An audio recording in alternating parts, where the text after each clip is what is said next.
Assalomu alaykum va rahmatulloh. Xo'p, bugungi darsda sizlar bilan bozorda likvidatsiyalarni ishlashligi haqida gaplashamiz. Ya'ni savdoga kirishlikda stop lossdan foydalanishlikda juda nozik bo'lgan mavzu. Ya'ni diqqat bilan, e'tibor bilan ko'ringlar darsda oxirigacha.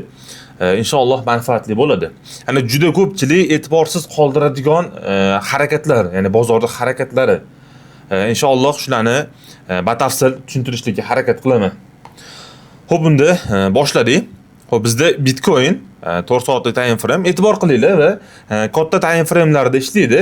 Kichik time framelarda tasdiqlarga qarab kirsanglar bo'ladi, stop losslarda ham shunga qarab qo'ysanglar bo'ladi. Lekin asosiy e'tiboringlarni 2 soatlikda, 4 soatlikda, kunlikda qaratishlarini xohlayman. Chunki katta time framelarda, ya'ni 2 soatlik, 4 soatlik, kunlik time frame'da bu juda yaxshi ishlab beradi. Xo'p, ko'pchilik e'tiborsiz qoldiradi mana shu jihatlarini va stop loss qo'yishlikda, shu savdoga kirishlikda, stop loss qo'yishlikda katta xatolarga yo'l qo'yishadi. Bu juda muhim. Xo'p, oxirgi Bitcoinning holati e'tibor qilsanglar, bu yerda mana shamlarning soyalari bor. Ya'ni bular likvidatsiya shamlari soyalari. Bunga e'tibor qilinglar. 4 soatlik time frame. Xo'p, bundan keyingi tushganligi. Xo'p, shuni belgilayman, keyin sizlarga buni tushuntirib beraman. Nima uchun bularga e'tibor qilishlik kerak? Nima uchun bunchalik ahamiyatga ega bular? Xo'p, keyingisi mana eng asosiysi. Bu likvidatsiyalar bozorda eng yaqin holatlarda ishlab beradi. Ya'ni biz misol uchun aynan mana shu holatda men bu yerdagi likvidatsiyani olmaymiz yoki de men bu likvidatsiyani olib bo'ldi, mana shu likvidatsiyagacha tushadi degan fikrda bo'lmaymiz. Eng yaqin likvidatsiyalarga e'tibor qaratamiz. Ya'ni mana bu yerdagi likvidatsiya va undan keyingi likvidatsiya. Xo'p, yuqorida ham xuddi mana shular takrorlangan. Xo'p, yuqoridagi trendlarga e'tibor qilamiz. Keyinroq hozir asosiy e'tiboringlarni mana shu pastdagi likvidatsiyalarga qaratishlarini xohlayman. Xo'p, bu yerda mana bitta likvidatsiya bo'lib, ichki struktura yo'qdi. Xo'p, bu yerda e'tibor qilsanglar, bozorda hozirgi holati bo'yicha eng yaqin likvidatsiya. Doim bozor, ya'ni texnik analizda likvidatsiyalarni xuddi mana shunday yonma-yon tozalab harakatlanadi. Bu yerda e'tibor qilsanglar mana. Xo'p, birinchi likvidatsiya bu yerda bor. Xo'p, undan avvalgi likvidatsiya bor. 4 soatlik time frame bo'lganligi uchun bularda e'tiborga olma, chunki ichki strukturada bular muhim likvidatsiya hisoblanadi. Undan keyingi bozor mana shu likvidatsiyalarni tozalab harakatlanyapti yuqoriga. Va bu harakatlanishligida biz qanday foydalanamiz desanglar, albatta bir likvidatsiyani olgandan keyin bozor kamida 3-4% harakatlanib beradi yuqoriga. Ya'ni aytaylik, mana bu yerda likvidatsiyani tozalayapti. Ichki strukturada e'tibor qilsanglar ko'tarilgan bo'ladi qanchadir. Xo'p, keyingi likvidatsiya mana. Keyin bu yerda e'tibor qilsanglar, likvidatsiyani bitta olgan, keyin yuqoriga ko'tarilgan. Yuqorida ham xuddi shu holat mana. Likvidatsiya qoldirgan, keyingi ham bu likvidatsiyani tozalab pastga tushgan. Agarda yuqorida likvidatsiyani olmaganda, keyingi shamlar, ya'ni 4 soatlikda keyingi ochiladigan bu yerdagi qizil shamlar ko'tarilishligi kerak bo'lardi. Qaysidir ma'noda. Xo'p, bu yerda mana yashil shamda likvidatsiya qoldirilgan, undan keyingi qizil sham bu likvidatsiyani tozalayapti. Ya'ni e'tibor qilinglar, bu yerda eng yaqin likvidatsiyani olyapti. Bu yerdagi likvidatsiyalar inobatga olinmaydi bu holatda. Katta time frame'larda bozorda katta harakatlanishligida e'tibor qilamiz, ya'ni bu likvidatsiyalarga. Xo'p, bu yerda mana eng yaqin likvidatsiyani undan keyingi bozorda holati likvidatsiyani tozalab harakatlanyapti. Undan avvalgi shamga ham e'tibor qilsanglar, mana bu yerda ham likvidatsiyalar bor mana. Bu likvidatsiyani keyin bitta tozalagan, siraj yuqoriga harakatlangan. Undan keyingisi ham buni tozalayapti, yuqoriga ko'tarilyapti. Undan keyingi shamda soyasi ham xuddi shunday, bitta tozalayapti, bitta ko'tarilyapti. Xo'p, odatda savdoga kirishlikda juda ko'pchilikning fikri shunaqa bo'ladi. Ya'ni aytaylik, mana bozor harakatlandi, keldi mana. Masalan, shu qizil shamdan, yashil shamdan tasdiq olishgan va nimani stop lossni mana shu oxirgi likvidatsiyani pastiga qo'yishadi. Mana shu holatda. Bunda biz juda ko'p to'g'ri kelganmiz, ya'ni bu holatga stop lossni urib harakatlanadi, bozor yuqoriga ko'tariladi. Misol uchun mana shu holatda ham o'sha biz aytganimizdek harakatlanyapti, ya'ni bu yerda stop loss uryapti-da, keyin ko'tarilib ketyapti. Mana shu kamchiliklarga sizlar yo'l qo'ymanglar. Ya'ni e'tibor qilinglar har bir detallariga. Xo'p, bu yerda mana likvidatsiya bor. Eng yaqin likvidatsiyani olmadimi, bozor katta o'sish bilan yuqoriga ko'tarila olmaydi. Yokida bu yerda bizda tasdiq yo'q deb misol uchun aytsak bo'ladi. Chunki eng yaqin likvidatsiya bor bu yerda. Likvidatsiyani mana bu shamlar olishlik kerak edi. Olganda misol uchun biz savdoga kirsak bo'lardi. Ya'ni bu yerda tasdiq yo'q. Qaysidir analiz bo'yicha, qanaqadir strategiya bo'yicha ko'tarilgan bo'lishligi mumkin. Lekin aynan mana shu likvidatsiya mavzusi bo'yicha, aynan mana shu strategiya bo'yicha ko'tarilmagan. Va undan keyin mana ikkita likvidatsiya bor. Va bu ikkita likvidatsiyani bozorda holati tanasi bilan tozalab harakatlangan, ya'ni ko'tarilgan. Endi bu holatda ham ichki strukturalarda yoki 4 soatlikda bozor holatiga qarab kirishligimiz mumkin edi. Lekin aynan bugungi mavzuda sizlarga mana shu shamlarni soyalarga e'tibor qilib savdoga kirishlikni tushuntiraman inshaalloh. Xo'p. Avvalgi holatlarga e'tibor qiladigan bo'lsak ham mana. Xo'p. 4 soatlik juda yaqin holatda mana. Shamni holatiga e'tibor qilinglar. Bitta likvidatsiyani olyapti, keyin ko'tarilyapti. Undan keyingi sham, yashil sham ko'tarilib ketgan. Xo'p, mana bu yerda ham xuddi shunaqa holat. Likvidatsiyani olgan, yuqoriga ko'tarilgan. Ya'ni aynan bozorda misol uchun kimdirlar Fibonacci'dan foydalanadi. Ya'ni qanaqadir strategiyalar tuzishib olgan o'zlariga. Endi likvidatsiyalarga e'tibor qilib, bozorda texnik analizda, ya'ni shamlarda soyalariga e'tibor qilib ishlaydiganlar ham bor. Shunga sizlar mana shu shamlarda soyalariga qarab ishlanglar. Aynan mana shu detallariga e'tibor qilinglar. Hop, yuqorida ham, ya'ni higher highda, lower highda ham xuddi shu ssenariy takrorlanadi. Hop, e'tibor qilinglar. Bu yerda mana bizda 3 ta likvidatsiya bor, lekin aynan bizning strategiya bo'yicha, ya'ni shu likvidatsiya mavzusi bo'yicha harakatlanmagan bozor. Hop, undan avvalgi holatida mana bu yerda likvidatsiyani olgan. Bu tabiiy olishligi, bunaqa holatda oladi o'zi. Bu yerda ham olgan. Hop, tarixga qarab biz izlab, misol uchun tekshirsak, juda ko'p bunaqa holatlar, ya'ni topib ketaveramiz, qancha bo'lsa ham. Endi savdoga kirishligiga e'tibor qilamiz, ya'ni mana shu jarayonda savdoga kirishligiga e'tibor qilamiz. Hop, keyingi o'yinlar analiz qilamiz. Bitcoin, Ethereum, hop, Solana'ni ko'ramiz. Ya'ni aynan mana shu strategiya bo'yicha men ishlaganman, analiz qilganman bozor holatini.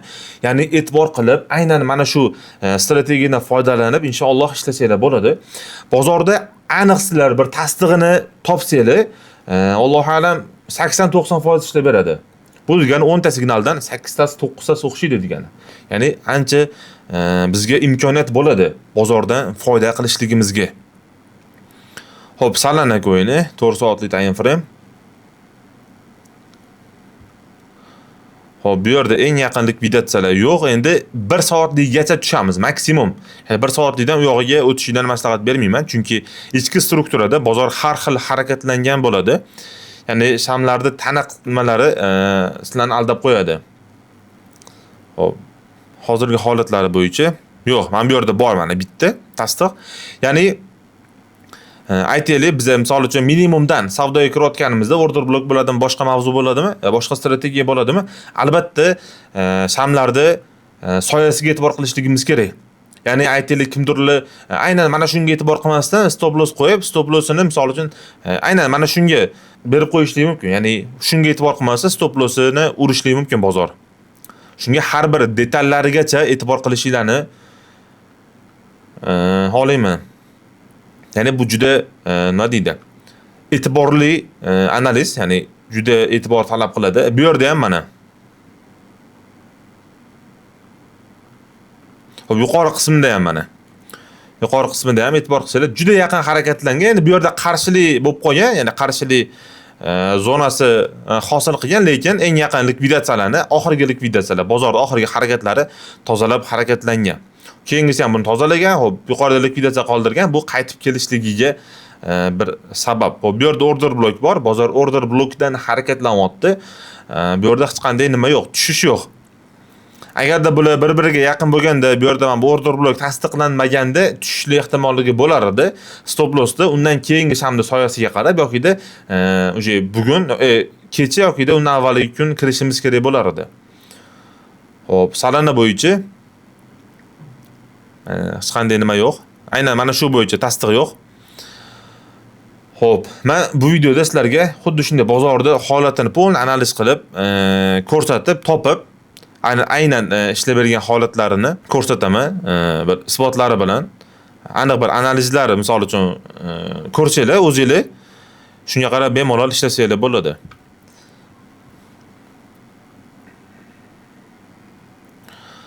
Xo'p. Bu o'yinda ham bozor bir xilda harakatlangan, ya'ni hech qanaqa likvidatsiyalar yo'q. Ya'ni shamlarning soyalari uzun qoldirmagan. Alloh alam Bitcoin'da ko'proq analiz qilganligim uchun Bitcoin'da juda chiroyli ishlab berganda. Xo'p, mana Ethereum'da bor. Bular katta og'ir coin bo'lganligi uchun, ya'ni market kapitalizatsiyasi katta bo'lganligi uchun menimcha bir xilda harakatlangan. Ethereum ham bir xil Bitcoin bilan analiz qilganimizda, ya'ni eng yaqin likvidatsiyalar, bu yerda bor mana likvidatsiya, undan avvalgi likvidatsiyani tozalagan, keyin harakatlangan. Yuqoriga ko'tarilgan. Xo'p. Bu yerda mana misol uchun bu likvidatsiyani olishligiga analiz qilganimizda, agarda olmay yuqoriga ko'tarilib ketdim, bo'ldi, strategiya o'zgaradi. Ya'ni undan keyin yaqin likvidatsiya olinadi. Undan keyingisi ham bunday qilmagan, ko'tarilib ketgan, bo'ldi. Ya'ni eng yaqin bozorda holatiga e'tibor qilamiz. Xo'p, mana bu yerda bitta mana shamni soyasi ichki strukturadagi likvidatsiyani tozalagan. Men bu ham ichki strukturadagi likvidatsiyani tozalagan, lekin aniq bu yerda bir-birini tozalab harakatlangan. Bu yerda ham mana bitta shamni uzun soyasi ichki strukturani tozalab ko'tarilgan. Bu yerda mana order block, endi bu tasdig'i aniq. Xo'p, mana men bu yerda ham xuddi shu yuqorida aytganimdek bitta shamni soyasi bitta soyasini tozalayapti, yuqoriga ko'tarilib ketyapti.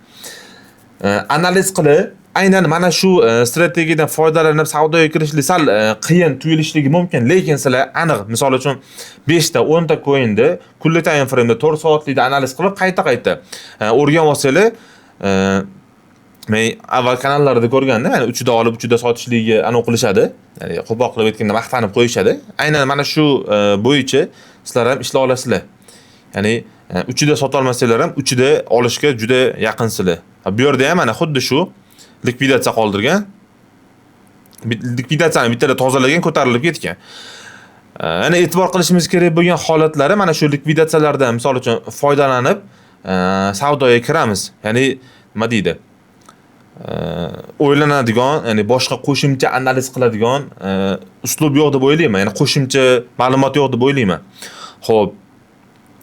Bu bir analiz uslubi, ya'ni bu bir strategiya. Aynan mana shundan foydalanib sizlar inshaalloh bemalol ishlashingiz mumkin. Chunki bu ishlab kelgan, hozirgacha analiz qilyapti, hozirgacha ishlayapti. Va keyingi mavzu, buni inshaalloh avval o'rgangansizlar, yana ham bir manfaatli bo'ladi deb o'ylayman. Bilganlar uchun eslatma, bilmaganlar uchun ilm bo'lib qoladi bu. Chunki bozorda ishlab beradigan nima? Strategiya bu ham. Xo'p, aytaylik, men bu oxirgi minimumdagi sham. Xo'p, men ko'p vaqtlarni olmayman. Misol uchun downtrendda bozor tushib kelgan, mana shu holatda harakatlangan, bu oxirgi minimumdagi sham. Misol uchun aytaylik, oqdi, xuddi shu holatda. Endi mana shu holatdagi shamni soya qismiga Fibonacci'ni 0.5 nimasini tortamiz mana. Shu orada Fibonacci'ni 0.5 nastroykasini ko'rsatib ketaman. Xo'p, mana 0.5 0.1 0.5 bu yoqda. Mana shu nimadan foydalanib tortasizlar va birinchi savdoga kirishlik narx, birinchi qo'llab-quvvatlash narx shamni tana qismi bo'ladi. Bu qizil sham bo'lganligi uchun keyingi sham pastdan ochiladi. Ya'ni savdoga kirishligimiz uchun.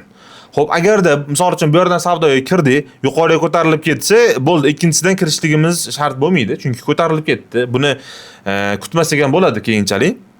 Agarda bu yerdan ozroq ko'tarilib, misol uchun tushadigan bo'lsa, albatta ikkinchi 0.5 zonadan bozor yuqoriga harakatlanadi.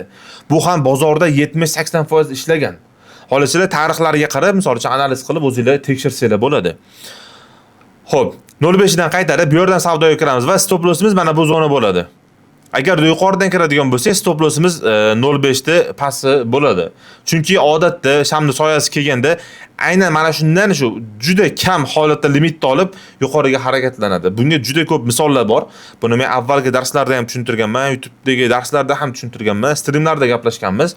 Aynan minimumdagi shamni uzun soyasini olasizlar. Agarda shamni soya qismi kichkina bo'lsa, unchalik ishlab bermaydi. Uzunroq bo'lsa ishlab beradi. Bunga misollar ko'p. Men bu 5-6 ta coinda, 10 ta coinda misol uchun misol qilib sizlarni vaqtinglarni olsam bo'lmaydi. Ya'ni o'zim buni nima qilmayman. Mana, misol uchun men bu yerda bor, mana shamni uzun soyasi. Mana, haqiqatdan mana shu holatlarda ishlasanglar bo'ladi. Misol uchun 0.5 dan olamiz, minimumdan maksimumga. Hop, birinchi kirishligimiz shamni tana qismi deb aytdik. Hop, mana yaqinroqdan ko'rsak, aniqroq ko'rinadi. Hop, mana birinchi savdoga kirishligimiz mana bu shamni tana qismi bo'lsa, stop lossimiz shu likvidatsiyani 0.5 pasti bo'ladi dedik. Mana bu yerda shu 0.5 ga juda yaqin kelgan, lekin ko'tarilib ketgan. Mana juda yaqin kelgan, lekin ko'tarilib ketgan. Odatda mana shu 0.5 qismini olib keyin harakatlanadi. Shunga mana shu nimaga 0.5 ga limit qo'yib, misol uchun ishlasanglar bo'ladi mana. Kirilyapti. Endi take profitni yuqoridagi qarshiliklarga qarab, ya'ni analiz qilib, отдельно take profitga ham e'tibor qilib qo'ysanglar bo'ladi. Hop, keyingisi men bu kichik shamni ham bir nima qilamiz, e'tiborga olamiz. Bu ham ishlab berganga o'xshayapti. Hop. 0.5. Hop, uni tanani eng yaqin nimasi qismi. Hop, bu yerda ham mana aytganimdek juda chiroyli holatda olgan.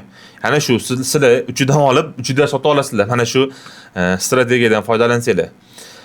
Bular shu bozorda holatiga qarab shamlarni soyalaridan foydalanishlik bo'yicha darsimiz. Hop. Inshaalloh albatta streamlar qilamiz. Streamlarda tushunmagan joylar bo'lsa, albatta savol javob qilamiz. Ya'ni aynan nimaga e'tibor qilishlik kerak, ya'ni soyalar bo'yicha analiz qilayotganimizda agarda o'xshamay qolsa, misol uchun qaysi time frame'larda foydalanishligimiz kerak, shu savollarga to'liq javob berib o'taman streamlarda inshaalloh. Xo'p. Shu orada men qisqacha aytib ketaman, yana ma'lumot. 4 soatli time frame'da, kunli time frame'da maksimum 2 soatligacha, 1 soatligacha tushsanglar bo'ladi. Aynan mana shu shamlarda soyalardan foydalanayotganinglarda. Xo'p, 1 soatlikdan kichik time frame'larda bular ichki struktura hisoblanadi. Bozorda harakatlari juda tez harakatlanadi. Qanaqadir manipulyatsiya holatlariga to'g'ri kelsanglar yoki shamlarda soyalari bo'lmasa, tanalari sizlarni aldab qo'yishi mumkin. Haftalik time frame'lar, oylik time frame'lar ularda analiz uslublari umuman boshqa. Ular ishlab bermaydi. Shunga albatta sizlar kunli 4 soatli, 2 soatli, maksimum 1 soatligacha analiz qilib, inshaalloh shulardan foydalansanglar bo'ladi. Albatta savollarni yozib qoldiringlar. Javob beraman. Xo'p, endi bitta Bitcoinni analiz qilib videoni yakunlaymiz. Bu Telegram kanalda men oxirgi marta tashlagan analizlarimdan oxirgi vaqtlar mana Bitcoinning narxi Alloh alam mana shu narx atrofida edi men berganimda. Mana shu narx atrofida edi. Bir tushishligini men kutganman, tushgan, qaytishligi bo'ldi. Bozor mana shu qo'llab-quvvatlash trend yorib o'tdimi pastga bo'ldi. Bu qarshilik vazifasini bajaradi. Qarshilik ham bo'lgan. Bu katta impuls bilan, katta oqish bilan oqqan. Ya'ni endi bu minimum qarshilik vazifasini bajaradi endi. Avval yuqoridagi edi, endi bu qarshilik vazifasini bajaradi. Endi bo'ldi tushyapti endi. Pastki minimumlarni analiz qilishligimiz kerak edi. Xo'p, men analiz qilmaganman, yuqoridagi analizlar bo'yicha qo'ygan. Endi e'tibor qilinglar. Bozorda bitta narxdan qaytishligiga. Hop, oxirgi qilingan nimalarni o'chirib yuboramiz. Bular kerak emas. Hop, e'tibor qilsanglar bunga bozor ko'proq bitta narxdan qaytyapti. Hop, oxirgi qaytgan narxiga e'tibor qilinglar. Doim mana oxirgi qaytgan narxi mana qo'llab-quvvatlash zonasi bo'lib qolgan. Hop, mana bu yerlarda ham olsak bo'ladi, paka u yoq bizga hozircha kerak emas. Hop, mana e'tibor qilsanglar mana shu zona qarshilik vazifasini bajaryapti. Ya'ni hozirgacha. Hop, qo'llab-quvvatlashga bitta trend tortamiz mana. Birinchi minimumdan ikkinchi minimum tana qismiga. Bo'ldi. 3-4 keyingi minimumlarda o'zi avtomatik aniqlab beryapti. Ya'ni bizga eng asosiy birinchi, ikkinchi minimum kerak. Bular juda sodda, juda oson analiz uslublari, qarshiliklarni aniqlashlik ham juda oson. Bu yangi o'rganayotganlarga ancha qo'l keladi. Ya'ni bozorga kirishlikka, bozorni umuman tushunishligiga juda tez o'rganishligiga foyda beradi. Aynan mana shu uslublar. Ya'ni qarshiliklarni aniqlashlar mana shu oddiy trend line'dan, trend chizig'idan foydalanib, birinchi minimumdan ikkinchi minimumga tortsanglar, o'sha keyingi minimumlar aniqlab beradi. Keyingi minimumlarda yana boshqa bir ichki strukturalarga e'tibor qilib, analiz qilib, savdoga kirsanglar bo'ladi. Ya'ni bu bozorga kirishib ketishinglar uchun bir kichkina shpargalka misol. Bitcoin holati bo'yicha men tushishligini kutyapman. Allohu alam bugunga yetarli o'sish qildi. Agarda hozirgi holat bo'yicha ham ko'tariladigan bo'lsa, 93 ming atrofiga bir chiqib berishlik kerak. Xo'p, 93.500 ga bir chiqib berishlik kerak ekan. Bu yerda ham bir qarshilik bor, e'tibor qilsanglar. Texnik analizda bozor impuls korreksiyadan iborat. Buni yaxshi bilasizlar. Endi impuls korreksiyadan keyingi trendi bu qarshilik qo'llab-quvvatlash zonalari, ya'ni range. Bozor bir tomonga harakatlanishligi, misol uchun bitta narxdan qaytayotdimi, doim bu qo'llab-quvvatlash zonasi vazifasini bajaradi. U aynan qaytayotgan narx. Bitcoinda ham xuddi shu ssenariy bor. Mana minimum keyingi minimumga tortilgan 3-minimum bor. Ya'ni qo'llab-quvvatlash zonasi. Bir marta ishlab bergan, keyingisida ushlab qola olmagan, chunki bozordan katta ob'yom chiqqanligi sabab oqqan. Endi bu minimum qarshilik vazifasini bajaryapti. Mana shu zonadan bozor qaytayapti. Endi bu yoqda yana bir boshqa misollari bor. Bu yoqdagi misollari bilan ham buni analiz qilsangiz bo'ladi va yuqorida ham xuddi shu ssenariy, ya'ni qarshilik bor. Bu juda oson analiz qilayotganda, bozorni kuzatayotganda. Savdoga kiryapsizlarmi, savdodan chiqyapsizlarmi? Albatta maksimum mana shu analizlardan foydalanib bozorni kuzatinglar. Kim signal berishligidan qat'iy nazar, agar sizlar realni ishlayapsizlarmi, realni savdoga kiryapsizlarmi, bozorni kuzatinglar, o'rganinglar. Psixologik o'zinglarni tayyorlab boringlar. Bozor qaytish narxini kuzatib, ko'rib, bozor ko'tarilishli narxini qarab, analiz qilib, kuzatib, ko'rib, yana o'zinglarni tayyorlab boringlar. Coinlar narxiga qarab analiz qilib yokida ichki strukturaga kirganda, misol uchun bozor kichkina shamlarni, yashil shamlarni ko'rib, qizil shamlarni ko'rib panikaga berilmasdan, misol uchun FOMOga berilmasdan, albatta katta time frame'larda bozorni kuzatinglar, analiz qilinglar. Xo'p, inshaalloh bugungi darsimiz mana shulardan iborat edi. Ajratgan vaqtingizga rozi bo'linglar. Salomat bo'linglar. Assalomu alaykum.